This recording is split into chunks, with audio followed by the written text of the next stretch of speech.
यदि तुम विधि पूर्वक अगली करवा चौथ का व्रत करो तो तुम्हारे पति पुनर्जीवित हो जाएंगे।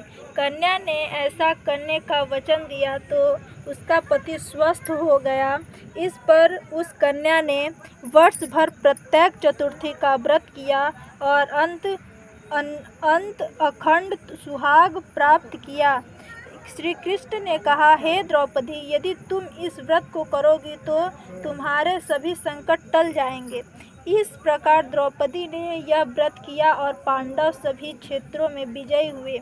इस प्रकार सौभाग्य, पुत्र पौत्रादि और धन धान्य की इच्छुक स्त्रियों को यह व्रत विधि पूर्वक करना चाहिए। इस व्रत में भगवान शंकर की आरती की जाती है। तीसरा पाठ। यह ब्राह्मण परिवार के 7 बहुएं थी। 6 बहुओं ने मायके वाले बहुत अमीर थे। इसी कारण ससुराल में इनका बड़ा मान था, परंतु छोटी के मायके में कोई न था। वह घर का सारा काम काज करती, सबकी सेवा करती, पर कोई भी उससे प्यार नहीं करता। सभी धुतकारते रहते। तीज त्योहारों पर भी जब उसके मायके से कोई न आता तो वह बहुत दुखी होती। हर वर्ष की तरह इस वर्ष भी करवा चौथ का व्रत आया। अन्य बहुओं के मायके से उनके छोटे भाई करवा लेकर आए, पर छोटी के मायके में यदि कोई होता तो करवा भी लाता। सास भी छोटी को ही खरी खोटी सुना रही थी। वह दुखी हो घर से निकल पड़ी और जंगल में जाकर रोने लगी। एक नाग बहुत देर से उसका रोना सुन रहा था। अंत में वह अपने बिल से निकल आया और छोटी बहू से पूछने लगा, बेटी क्या बात है, तुम रो क्यों रही हो? छोटी बहू बोली, आज करवा चौथ, क्या कोई ऐसा उपाय है जिससे इन कष्टों से छुटकारा मिल सके? तुम्हारा प्रश्न अति उत्तम है द्रौपदी। कृष्ण मुस्कुराकर बोले, प्रभु फिर मुझे दुख नारी का कष्ट दूर करने का उपाय बताएं। द्रौपदी ने पूछा। यही प्रश्न एक बार पार्वती जी ने शिव जी से कर दिया था। तब श्री शिव जी ने करवा चौथ का विधान बताया था। फिर प्रभु करवा चौथ की जानकारी मुझे भी दीजिए और उसकी कथा कहिए। तब कृष्ण ने एक पल सोचने के बाद कहा, दुख सुख जो संसारिक माना जाता है, प्राणी उसमें सदा ही लिप्त रहता है। मैं तुम्हें अति उत्तम करवा चौथ व्रत की कथा सुनाता हूँ, इसे ध्यान से सुनो। प्राचीन काल में थोड़ी विद्वान धर्मपरायण एक ब्राह्मण रहता था।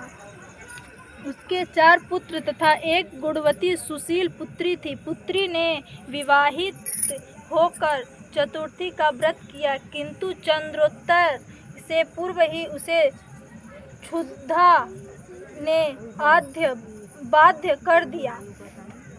इससे उसके स्नेही भाइयों के छल से पीपल की आड़ में कृत्रिम चंद्रमा बनाकर दिखा दिया। लड़की ने अर्घ दे भोजन कर लिया। भोजन करते ही उसके पति की हृदय गति बंद हो गई। इसे दुखी हो उसने अन्न जल त्याग दिया। उसी रात्रि में इंद्राणी भूविचरण करने वाली ब्राह्मण पुत्री ने उससे अपने दुख का कारण पूछा। इंद्राणी ने बताया, तुम्हें करवा चौथ व्रत में कथा दर्शन से पूर्व भोजन कर लेने से यह कष्ट मिला है। तब उस लड़की ने अंतजलि बांधने विनय की। इससे मुक्त होने प्रसन्न होकर आंखों से काजल, नाखूनों में से मेहंदी और टीके में से रोली लेकर छोटी उंगली में उसके आदमी पर छींटा दिया तो वह उठकर बैठ गया और बोला कि आज मैं बहुत सोया। वह बोली, क्या सोए? मुझे तो 12 महीने हो गए। अब जाकर चौथ माता ने मेरा सुहाग लौटाया। तब उसने कहा कि जल्दी से माता का पूजन करो। जब चौथ की कहानी सुनी, करवा का पूजन किया तो प्रसाद खाकर दोनों पति पत्नी चौपड़ खेलने बैठ गए। नीचे से दासी आई, उसने उन दोनों को चौपड़ पासे से खेलते देखा तो उसने सासू जी को जाकर बताया। तब से सारे गांव में यह बात प्रसिद्ध होती गई कि सब स्त्री चौथ का व्रत करे तो सुहागन अटल हो रहेगा। जिस तरह से साहूकार की बेटी का सुहाग दिया, उसी तरह से चौथ माता सबको सुहागिन रखे। यही करवा चौथ के उपवास की सम्मानता महिमा है। करवा चौथ का दूसरा पाठ अति प्राचीन काल की बात है। एक बार पांडु पुत्र अर्जुन तप करने के लिए नीलगिरी पर्वत पर चले गए थे। इधर पांडव पर अनेक मुसीबत पहले से ही थी। उससे द्रौपदी ने शोक बेला हो कृष्ण की आराधना की। कृष्ण उपस्थित हुए और पूछा, कहो क्या कष्ट है तुम्हें? प्रभु, द्रौपदी ने हाथ जोड़कर कहा, मुझे क्या कष्ट है? आप तो स्वयं जानते हैं, आप तो अंतर्यामी हैं। मुझे कष्टों के बोझ उगारी करवाले, व्रत खंडन करने वाली करवाले, भूखी करवाले। तो यह सुनकर वह चौथ माता को देखकर उसने पांव पड़कर गिड़गिड़ा